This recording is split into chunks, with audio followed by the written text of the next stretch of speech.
당신께서 쏟으시는 당신의 그 자상하신 사랑과 넘치시는 자비에 또한 감사드립니다. 천성의 모든 성인 성녀들이여 성모님과 함께 성모님 이 시간을 또 당신께 봉헌합니다. 저희들 마음속에 있는 모든 지향이나 저희 가족들을 위한 당신과 옛 성심의 지향, 그리고 특히 사제들을 위한 당신의 지향을 위해 기도드리며 이 비정중 계속 넘치게 쏟아지시는 관상의 은총에 또한 감사드려 주시옵소서. 이 시간도 성령이여 당신께서 오시어 당신의 빛과 능력으로 우리 영혼을 들여다볼 수 있는 은총을 주시고 우리 영혼을 깊숙이 치유하여 주시옵소서. 그러므로 우리 영혼 깊숙한 곳에 파묻혀 계신 우리 예수님을 볼 수 있도록 저희들 마음속에 오물을 당신의 능력으로 꺼내버리시고 정화시키시고 주님의 현전으로 저희들을 가득 채워주시옵소서. 이 모든 말씀 그리스도의 이름을 통하여 우리 모두 한마음 되어 간절히 기도되옵나이다. 아멘. 성부와 성자와 성령의 이름으로 아멘. 참 예수님, 어제 그 체험담 쓰신 것들 읽으셨죠? 제가 미국에서 가져온 거예요. 그걸 보시면 하나님은 저 위에만 계신 게 아니라 각자 다양한 생활 안에서 역사하시는 것을 여러분들이 아마 어저께 깨달으셨을 겁니다. 근데 거기 집에 대해서 쓴 사람이 있죠. 집 사는 과정. 예? 그 사람은 우리 기도에서 제일 기도를 안 하는 사람입니다. 제일 약해요. 기도가 제일 약하고 도미씨같이 이렇게 밀고 나가는 성격도 못 되고 아주 도미씨보다는 저 밑에 맨 기도를 약하게 하는 집안이에요. 그러나 신교뿐만이 아니라 그 주위 사람들이 그 가정을 보고 다 자기들이 얘기를 합니다. 우리 천주교 신자들도 저 집에는 하나님께서 역사하시는 집안이라는 거. 근데 그 사람 그 가정의 비결은 뭐냐면 마음이 깨끗합니다. 엄마부터 시작해서 애들 아빠까지 마음이 아주 깨끗해요. 그래서 매사를 집 살 때 그 과정을 볼 것 같으면 매사를 하나님 뜻이 어디 있는지 또 하나님하고 의논하면서 했죠. 그렇게 할 때 바로 그것이 천국입니다. 천국은 하나님의 계신 곳은 다 천국이에요. 이 말씀을 드린 이유는 뭐냐면 관상은 더 말할 것도 없고 하나님은 가까이 가기 위해서는 마음의 정화, 어저께 그 검은 것 그걸 치우는 것이 첫째 작업이라는 거예요. 어저께 저녁에 제가 다른 것을 하면서 여러분들의 그 양심 성찰한 걸 좀 봤습니다. 제일 먼저 이 피정을 할 때마다 설문지하고 그걸 제가 제일 먼저 봐야 됩니다. 왜냐하면 그걸 봐야만 어떤 분들이 오셨는지 알아야만 그 수준에 맞게 또 그분들에게 맞게 제가 이 가르침 등을 해야 되기 때문에 우선 그걸 봅니다. 근데 제일 먼저 지난 4, 5년 동안 본 것이 뭐냐면 100점짜리가 제일 많은 게 뭔지 그것부터 봅니다. 거짓말이 많을 것 같으면은 거짓말에 대한 강의를 하면서 그 치유하실 수 있는 그 마음을 열고 치유를 하시게끔 하고 또 교만이 점수가 많을 것 같으면은 교만에 대한 가르침을 하면서 이 마음을 열고 우리가 통해함으로써 하나님께서 내려오셔서 치유할 수 있는 이런 준비 과정을 하게 됩니다. 근데 어제 제일 먼저 보니까 기도가 3시간 이상 들어오시는 분들이 대부분이세요. 그래서 100점짜리 보니까 별로 뭐 이렇게 없으시고 그래서 제가 그 양심 성찰을 볼 때는 되게 그 정도로 보고 제일 많이 보는 게 교만하고 거만, 미움하고 거짓말 이거만 여태까지 봤어요. 어떻게 저녁에 뭘 하면서 대수롭지 않게 이걸 좀 자세히 봐야겠다 이렇게 봤더니 훔침이 되는 게 25점이었어요. 그래 깜짝 놀라가지고 제가 어머머 예수님 이거 어떡하죠? 그리고 또 보니까 그 다음에 50점짜리가 나와요. 그래 또 놀라가지고 보니까 그 다음에 75점, 그 다음에 100점짜리가 나왔습니다. 이 말씀을 드린 이유는 뭐냐면 내가 무심코 어마 전 정말 놀랐습니다. 왜냐하면 영성체를 하는 사람들은 훔치면 다 0점인 줄 알았어요. 근데 100점까지 나오니까는 어떻게 할 줄 몰라가지고 나도 모르는 새에 예수님 어떡하죠? 어머 어떡하죠? 하니까 제가 지금 말씀을 드리려고 하는 것은 그게 응답을 주신 그 말씀 드린 겁니다. 즉 우리가 무심코 하는 얘기도 이렇게 예수님께 할 때는 예수님이 꼭 응답을 주시는 겁니다. 그래서 제가 아직 파악을 제가 못했어요. 무슨 파악을 못했냐면 훔침이란 단어를 지금 잘 못 알아들으셨는지 도둑질이라는 뜻이죠. 훔침이라는 거예요. 그렇죠? 예, 그러면 그게 이 지방적인 영혼의 병인지 우리나라예요. 이게 우리나라의 하나의 습관적인 영혼의 병인지 그렇지 않으면 극소수에 극한된 건지 앞으로는 양심성처럼 되고 훔침부터 제가 봐야겠어요. 남미는 그것이 그 지방적인 영혼의 병입니다. 남미요. 그래서 지금 남미에서 얼마 전에 성모님께서 주신 메시지에 그쪽에서 지옥으로 제일 많이 떨어지는 사람들이 지금 거짓말하고 훔치는 죄로 제일 지옥에 많이 떨어진다고 하셨어요. 남에서 주신 그 메시지 중에요. 그러면 훔침에 대해서 제가 만약에 이것이 우리나라의 지방적인 영적 병이라고 할 것 같으면은 일단 주님께서 그러시는 것 같아요. 가르침을 하라고 하시는 것 같아요. 일단은 제가 하겠습니다. 훔침은 뭡니까? 몰래 남의 물건을 훔치는 겁니다. 그러면 몰래는 누굽니까? 사람들 눈에 띄지 않게 해요. 그렇죠? 그럼 어저께 우리 이거 배셨죠? 우리 안에 예수님이 계시죠? 심판을 하시는 분, 죄의 벌을 주시는 분은 누굽니까? 하나님이세요. 그럼 내 양심 안에 우리 예수님을 모시고 다른 사람들 몰래 훔쳐가면 모릅니까? 예수님이 내다만 보시는 것이 아니라 언제 몇 시에 어떤 죄를 무엇을 훔쳤는지 정확하게 기억하고 계십니다. 어저께 제가 내재된 말씀을 드렸습니다. 내 마음 안에 계신 예수님의 현존. 그러면 예수님은 하나님의 다양한 방법으로 현존하시는데 또 다른 방법은 성사적 현존이라고 합니다. 성사적 현존. 그건 뭐냐면 성사를 통해서 우리에게 현존하시는 것. 즉 고백 성사할 것 같으면 고백 성사에서만 현존하시는 그 은총이 또 따로 있고 또 미사 어머 그대로 따로 있습니다. 그 이외에 또 현존에 의한 현존이라는 게 있습니다. 그 뜻은 뭐냐면 하나님께서 우리를 창조하셨기 때문에 우리를 환히 들여다보고 계세요. 우리가 어디 가서 뭘 하든지 간에 우리 생각하는 것까지 환히 들여다보시는 이 하나님. 저는 이것을 제일 체험하기 시작한 게 뭐냐면 치유기도를 할 때 했습니다. 맨날 저도 가르침 오면서 하나님은 어디나 계시고 우리 다 들여다보시고 등등 했지만 제가 확신은 하지 않았어요. 이론적으로 그렇게 얘기를 했지만 몇 년 전까지만 해도. 근데 치유기도를 할 때 저는 그렇게 소리 지르지 않고 하죠. 속으로 아무도 들리지 않게 합니다. 그러면 속으로 아무도 들리지 않게 하는 그 기도를 들어주시는 예수님 하나님. 그러면 내 생각까지도 읽어주시는 분이세요. 그래서 그분의 그 현존에 의한 현존을 이런 방법으로 체험을 했는데 얼마 전에도 간혹가다 이걸 갖다 상기시켜 주십니다. 어느 사람이 언제 오는데 아주 정기적으로 오는 사람이에요. 정기적으로. 그래서 그 사람은 오는 사람이니까 이번에도 꼭 오겠지 하고 제가 계획을 했는데 그때 꼭 이 자만심이 찾았습니다. 그 뜻은 뭐냐면 늘 오던 사람이니까 틀림없이 오겠지. 그러나 틀림없이 오겠다는 것은 없습니다. 다만 하나님께서 허락하시는 한에서만 그 사람이 오는 겁니다.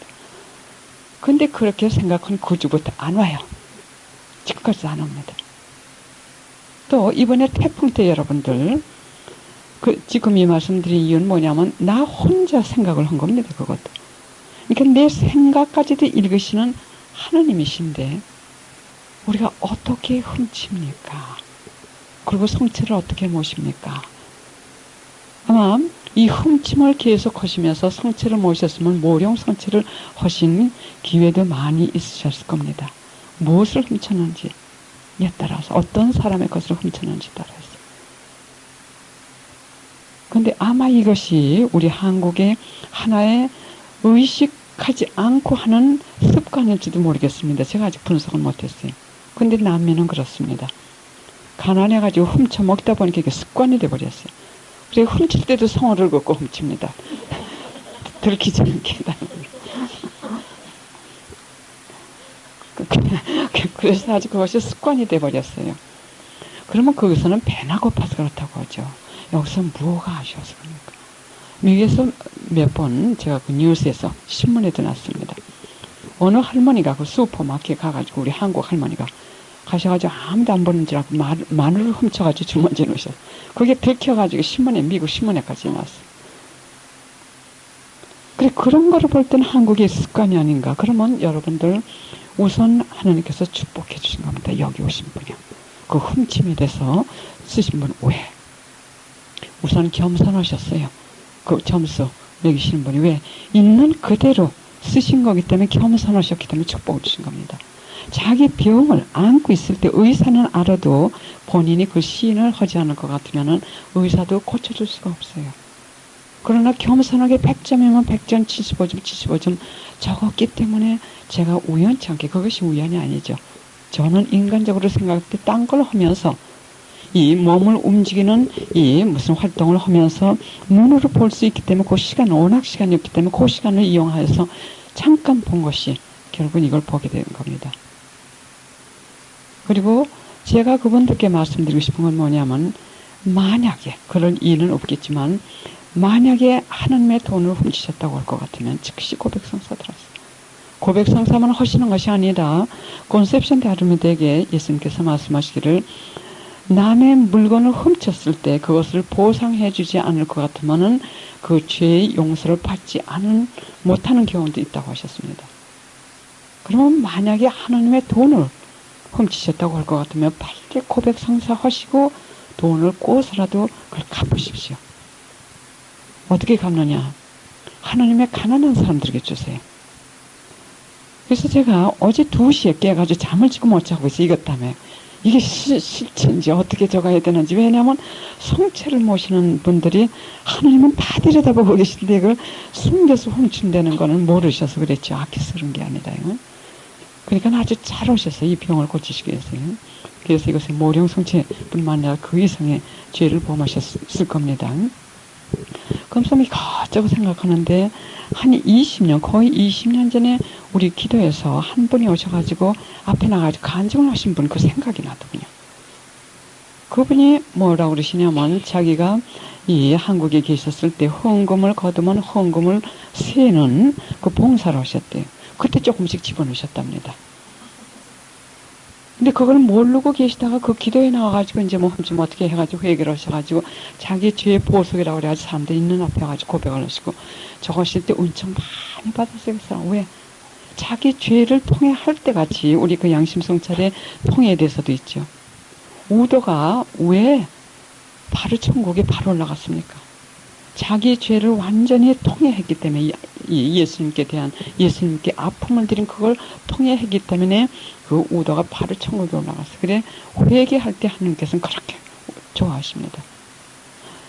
또 제 입장으로는 저는 미사 예물이라든지 또는 어떤 때는 남미나 아프리카에 전하는 돈이 조금씩 생길 때 전하는 그 역할을 중간 역할을 하고 있죠. 그래서 이 미국에서는 태풍뿐만이 아니라 아주 천지이변이 천지재해가 해마다 무섭게 지금 두들기고 계십니다. 정말 하나님의 정의의 칼날이 번쩍거리는 것을 볼 수 있어요.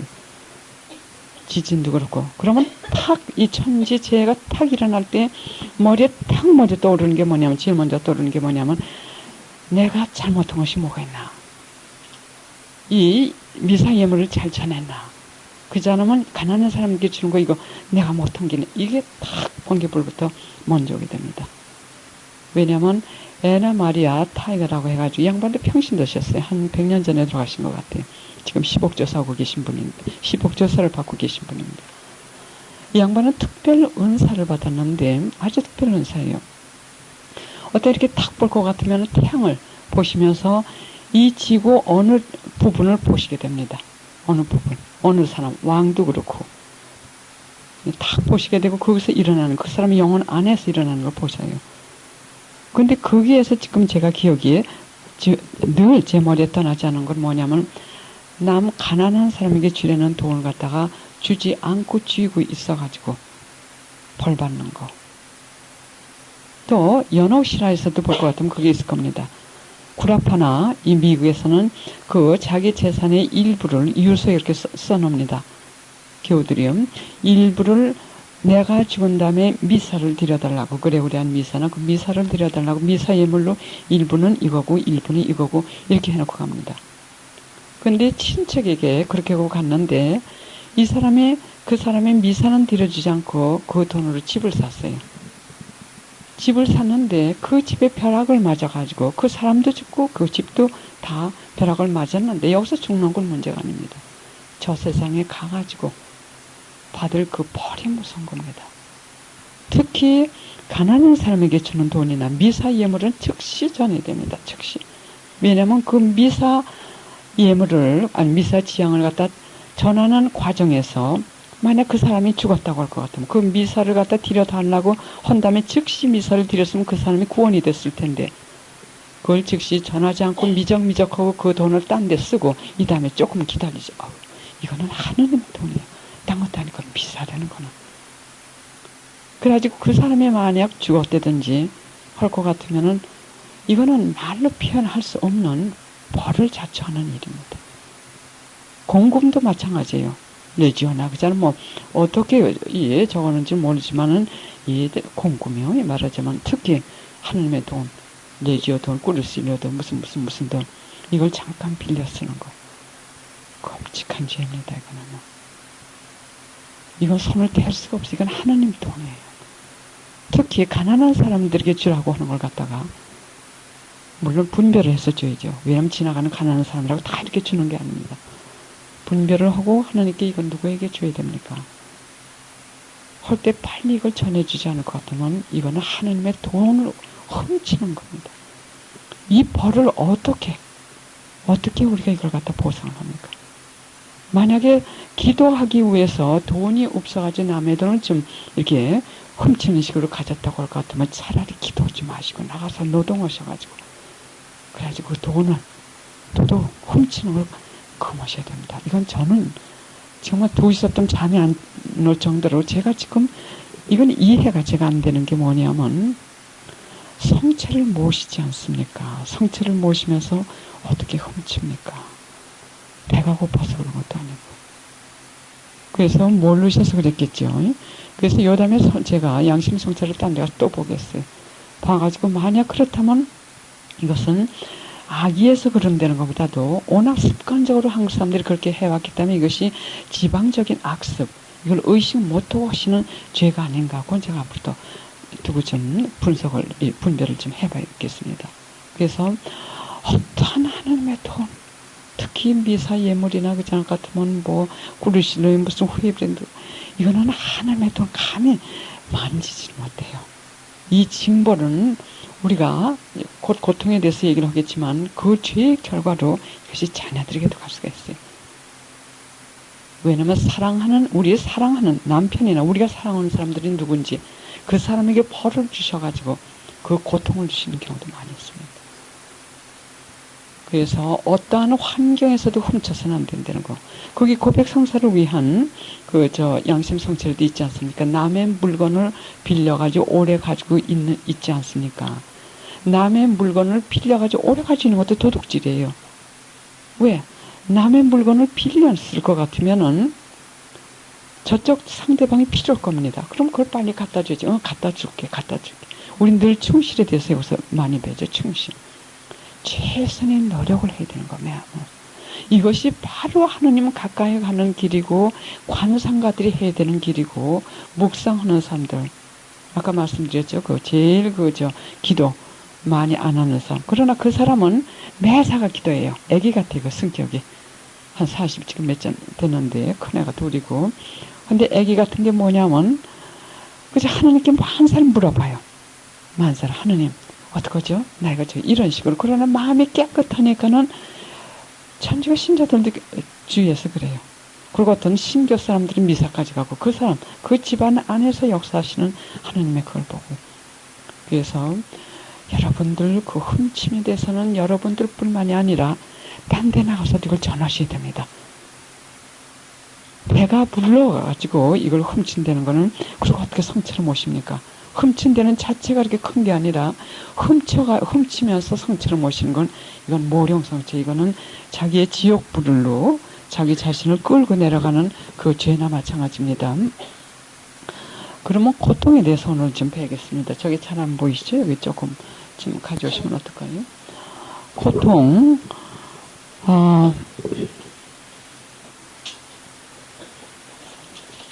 잘 안 보이시겠지만 나중에 이렇게 둘 테니까는 필기를 하실 분들은 좀 필기를 하시고요.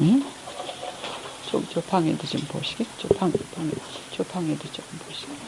예, 그러면 고통이 있을 때 이 고통의 원인을 여러분들이 분별을 하셔야 돼요. 고통의 원인.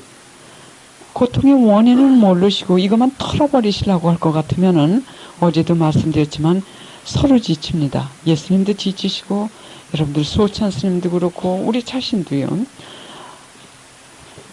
조금 돈이 어디 가셨죠? 돈이 예. 그러면 여기에 여러 가지가 이유가 있지만서도 요건 제가 좀 생각나는 대로 한번 제가 좀 적어봤습니다. 안 보이시는 분은 제가 읽을게요. 첫째로 여간 고통이 있다 할 것 같으면은 그 고통은 하나님께서 허락하셨지만 우리가 이 고통을 통해서 하나님과 협조하기 위해서는 이 고통이 어디서 왔는지 어느 정도 분별을 해야 됩니다. 그러면 어제도 말씀드렸듯이 양심이 깨끗하고 주님 뜻대로 살라고 하는 사람들은 고요한 시간에서 이렇게 분별을 하려고 하실 것 같으면 주세요. 분별하실 수 있게끔 하십니다. 전혀 모르는 사제님들한테 가지고 영적 지도 해달라고 그래가지고 내 고통은 이런데 왜 그렇습니까? 어떻게 합니까? 이것이 서로 혼동을 하게 할 때가 많아요. 왜? 이런 영적 상담을 할 때, 보통 상담은 모르지만 영적 상담을 할 때는 이 상담을 해주는 사람도 어느 정도 그 상담을 받는 사람의 환경이라든지 또는 기질이라든지 여러 가지 과거 일어났던 일 등등을 알아야만 어느 정도 분별을 할 수 있습니다. 딱 누가 뭐라면 하나님이 그러시는데 이렇고 이런 분별은 참으로 위험한 분별입니다. 참으로 위험해요. 소경이 소경을 끌고 가다가 같이 구렁텅이에 빠지는 경우도. 그 영적 이 상담을 할 때 누구를 찾아가느냐에 따라 가지고 이 영적으로 날아갈 수도 있고 밑으로 펑 떨어질 수도 있어요. 그러면 우선 고통을 주실 때 방향 지시, 본인이나 또는 주위 사람들의 방향을 바꾸라고 주시는 경우가 있어요. 방향을 바꾸라고요. 그 뜻은 뭐냐면 어떤 때는 사업을 하신다든지요. 그저 같으면 어떤 생활을 하시는데 우리가 죄를 깨닫지 못하고 있다든지 또는 그것이 우리 영성 생활에 그게 해가 된다든지 또는 앞으로 하나님께서 우리에게 주실 그 축복을 위해서는 지금 사는 거기에서 방향을 바꿔가지고 달리 이렇게 가야 된다는 그런 경우에 그러니까 사업을 하다가 망할 때도 마찬가지입니다. 사업을 하다 망하실 때도 우선 이 분별들을 좀 해보시는 게 좋아요. 지금 내가 이 사업을 하는데 죄를 짓고 있지 않나. 죄를 끊게 하기 위해서 하나님께서는 딱 그 사업을 망하게도 해주시고 그만두라고 해도 그만두지 않을 때 병을 앓게 하시고 딱 고통을 이렇게 막아주시는 경우가 많습니다. 그러면 우선은 기도하셔야 될 건 뭐냐면 고통이 있을 때는 이 고통이 왜 저에게 왔는지 분별할 수 있는 은총을 주십시오. 하고 아까 말씀드린 대로 여기 계속해서 정기적으로 오시는 분들은 고요한 가운데 이렇게 하실 것 같으면 그 이유를 깨닫게 해 주실 겁니다. 그리고 또 이 고통을 잘 이겨낼 수 있는 은총을 달라고 하셔야 돼요. 잘 이겨낼 수 있는 인내심뿐만 아니라 여러 가지요. 절대 죄를 짓지 않도록 노력하시고, 그 다음에 또 중요한 건 뭐냐면요. 아주 중요한 건 이것도 하나님께서 나에게 허락하신 고통이다. 이걸 꼭 생각하셔야 됩니다. 이것도 하나님께서 나에게 허락하신 고통이다 하고 하나님께 대한 사랑 때문에 아무 소리 없이 순명하면서 투덜거리지 않고 그걸 받아들이면서 하나님께 계속 보온을 합니다. 지향을 드리시면서. 예, 그래서 그렇게 보온하시고 그 다음에 방향지, 방향을 갖다 1번은 방향을 바꾸라고 하시는 하나의 지시요. 그 다음에는 본인이나 우리 가족들이 뭘 잘못하고 있을 때 경고를 주실 때가 있어요. 우리 가족들이 뭘 잘못하고 있을 때 경고로 그 고통을 가볍게 주시는 경우가 있습니다. 가볍게 주셔가지고 계속 말을 듣지 않을 것 같으면은 그 고통이 점점 커집니다. 그러면 그때 여러분들이 내가 하나님께 옛날에 기도하던 양을 줄였나? 내가 양심 성찰을 전에는 철저하게 했는데 지금 안 하지 않나? 내가 지금 하나님 앞에서 뭘 잘못하고 있나? 그걸 성찰을 하셔야 돼요. 그러면 우리 경우에는 아마 여러분들도 그런 경우가 많을 거예요. 우리 기도에서도 늘 제가 말씀을 드리는데 일이 다 잘 되고 할 때는 사람들이 지금 나태해 갑니다. 20년 동안 같이 한 사람들도 제가 또 여기 바깥에 나와가지고 오랫되든지 할 같으면 조금 게을러져요. 게을러지고 이 기도 생활도 기계적으로 그냥 해버립니다. 속으로 진심으로 하는 게 아니라. 그럼 일이 터져요. 직장에서 무슨 일이 있어가지고 일이 생긴다든지 애들이 다친다든지